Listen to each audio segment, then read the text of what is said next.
Tidak. Babak baru kasus pembunuhan Vina dan Eki. Para terpidana mengajukan sidang peninjauan kembali. Kebaruan apa yang bisa membebaskan para terpidana dari kasus pembunuhan ini? Saya bersama Guru Besar Hukum Pidana Universitas Indonesia, Profesor Harkristuti Harkrisnowo. Prof. Tuti, tadi kita sudah menyaksikan soal PK yang ingin memberikan pembuktian bahwa Eki dan Vina ini meninggal karena kecelakaan.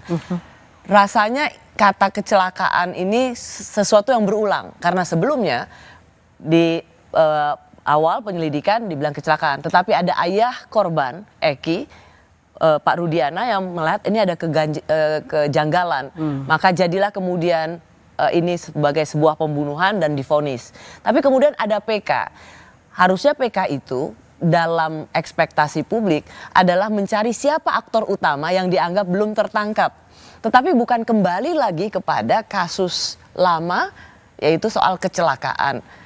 Prof. Tuti melihat apakah ini sebuah upaya yang ingin membalikan lagi ke proses penyelidikan yang pertama, atau memang ada yang perlu diluruskan dari kasus pembunuhan Eki dan Vina ini?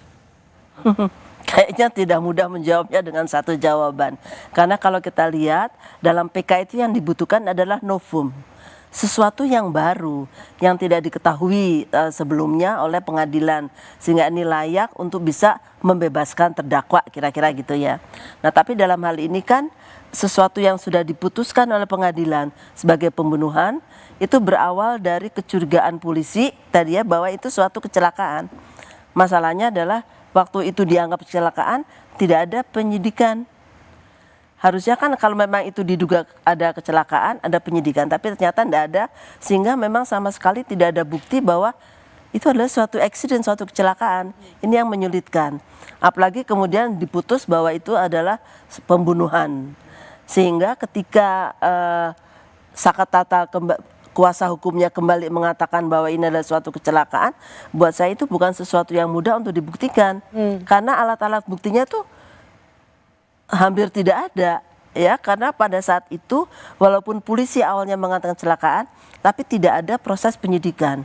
Dan proses penyidikan itu juga berarti tidak ada alat-alat bukti atau dokumen yang menunjukkan bahwa ini adalah kecelakaan. Jadi bagaimana cara mereka untuk membuktikan bahwa ini adalah kecelakaan gitu.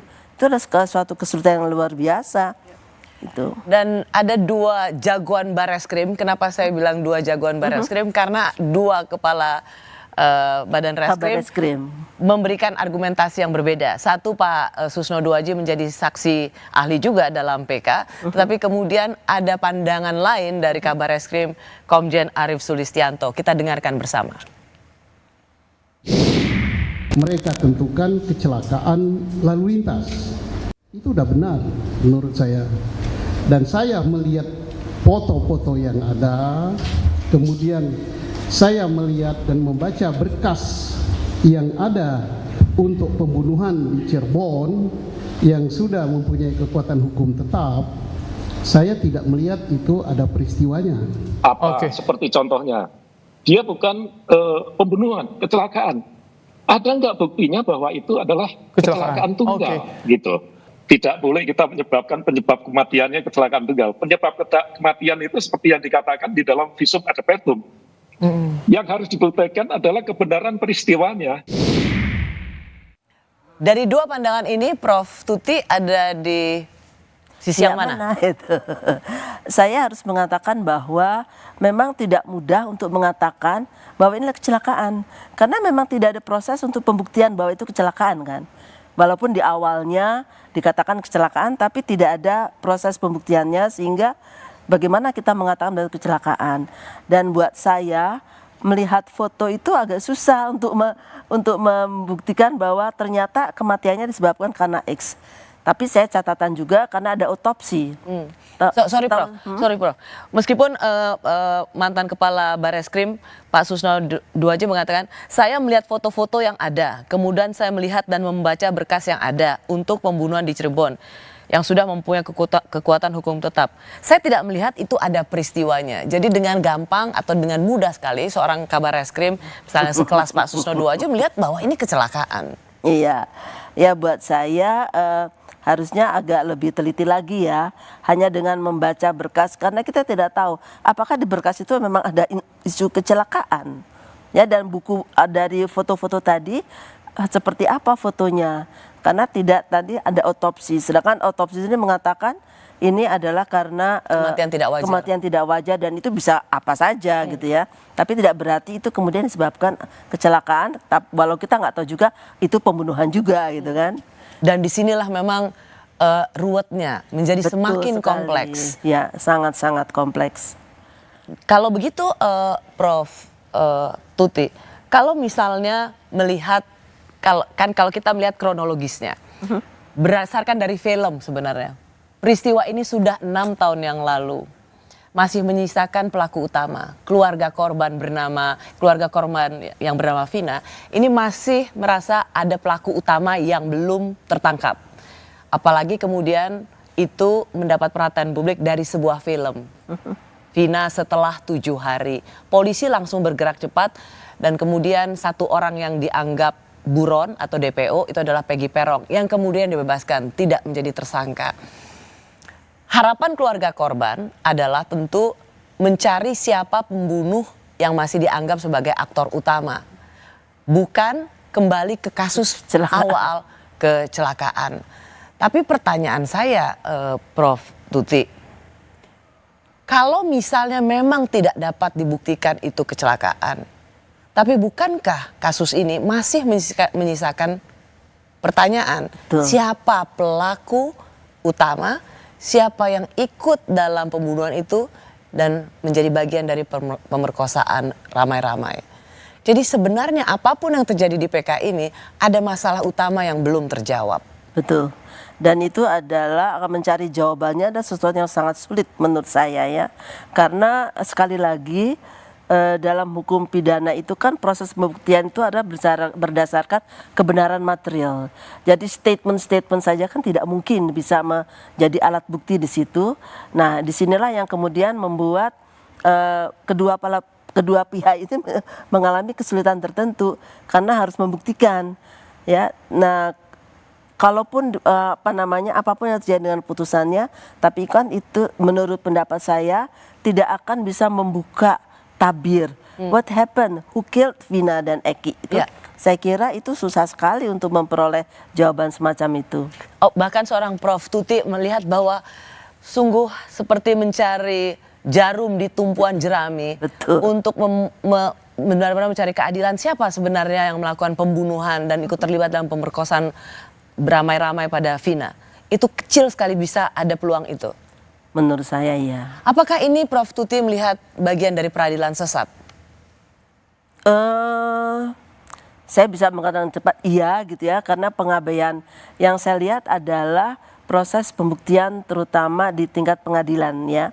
Kalau di tingkat awal tadi sudah kita bicarakan, misalnya yang saya dengar dari media adalah saksi-saksi itu tidak dihadirkan pada saat proses pengadilan. Ya. Tapi yang dipakai cuma berita acara, ya, dan berita acara itu, berita acara pemeriksaan itu tidak bisa otomatis ya menggantikan posisi saksi sebenarnya. Apalagi saksinya available, kecuali saksinya ada di mana sulit dijumpai gitu. Dede misalnya, dia adalah saksi yang kemudian dipakai keterangannya tentang dia mengetahui peristiwa itu pada hari itu. Tapi dia tidak dihadirkan di persidangan 6 tahun lalu, hanya BAP-nya. Dan yang satunya lagi juga nggak dihadirkan itu ya, Aib itu namanya ya. Jadi buat saya itu adalah suatu yang kecerobohan juga menurut saya dari pengadilan. Apalagi ini kasus yang melibatkan pembunuhan, ada kematian 2 orang. Harusnya mereka melakukan pemeriksaan secara lebih hati-hati lagi. Kan ini kita bicara nasib orang ya. Sidang PK Sakatatal itu juga memperdengarkan kesaksian Dede yang mencabut BAP-nya bahwa dia mengetahui peristiwa itu. Tetapi Dede tidak hadir. Tapi kesaksian Dede yang mencabut BAP-nya itu hanya diperdengarkan melalui demo Pak Deddy Mulyadi yang mewawancarai seorang Dede. Seberapa kuat sebenarnya kesaksian seperti ini? Menurut saya Ini kan sekali lagi menunjukkan bahwa tidak ada pembunuhan, jadi bisa jadi kecelakaan. bisa dilihat seperti itu. Tapi saya tidak melihat ada alasan yang kuat bagi si Dede ini untuk tidak hadir, untuk menguatkan bahwa itu memang keinginan dia, gitu. Bahwa dia memang telah berbohong pada waktu BAP 6 tahun yang lalu. Ya. Dengan Dan catatan juga, kalau pada saat itu dia telah berbohong, yang sekarang dia berbohong lagi apa enggak gitu, nobody knows. Prof, kalau Dede BAP-nya yang disumpah dan kemudian dibacakan dalam sidang 6 tahun lalu dan kemudian sekarang dia mencabut BAP itu, apakah dia bisa juga dihukum karena memberikan kesaksian bohong? Apakah dia disumpah waktu itu? Biasanya disumpah itu di pengadilan ya. Saya tidak tahu apakah ketika di kepolisian itu juga. Kalau BAP sudah dengan sumpah, apakah itu termasuk bisa dianggap valid? Bisa, kalau di dalam penyusunan BAP dia juga bersumpah, maka dan itu dianggap sebagai kesaksian itu, maka dia melakukan perjuri kalau itu bisa dibuktikan bahwa itu adalah kebohongan gitu. Jadi memang tidak mudah membuktikan itu. Dalam konferensi pers Hotman Paris dengan Rudiana dan Pak Rudiana dan keluarga Vina, Hotman Paris sedikit menyinggung soal ketidakhadiran Dede dalam sidang PK dan mengatakan ya dia tidak mungkin berani dalam sidang PK dan mencabut sendiri BAP-nya karena bisa langsung ditangkap. Ini gurauan atau memang bisa terjadi? Bisa terjadi juga, akan tetapi tadi kan tidak semudah itu membuktikan bahwa dia waktu melakukan memberikan keterangan itu dia berbohong. Kan ini juga harus ada pemeriksaan, tidak bisa saya katakan tadi sekedar statement kemudian membuat seseorang bisa ditangkap itu. Jadi harus diikuti dengan proses pembuktian. Sama dengan itu kena kecelakaan, ada pembuktiannya enggak. Jadi it's all matter of pembuktian. Tapi seberapa besar sebenarnya kualitas kesaksian seorang Dede yang kemudian mencabut BAP-nya? Nah itu agak susah juga ya, karena dengan mencabut itu kemudian dan dia tidak datang langsung ke dalam sidang PK. Orang menjadi berpikir-pikir apa sih yang sebenarnya terjadi. Apakah kalau dulu dia bisa bohong, mengapa sekarang dia tidak bisa bohong lagi? Iya, itu bisa seperti itu dipikirkan oleh masyarakat. Kami kembali sesaat lagi.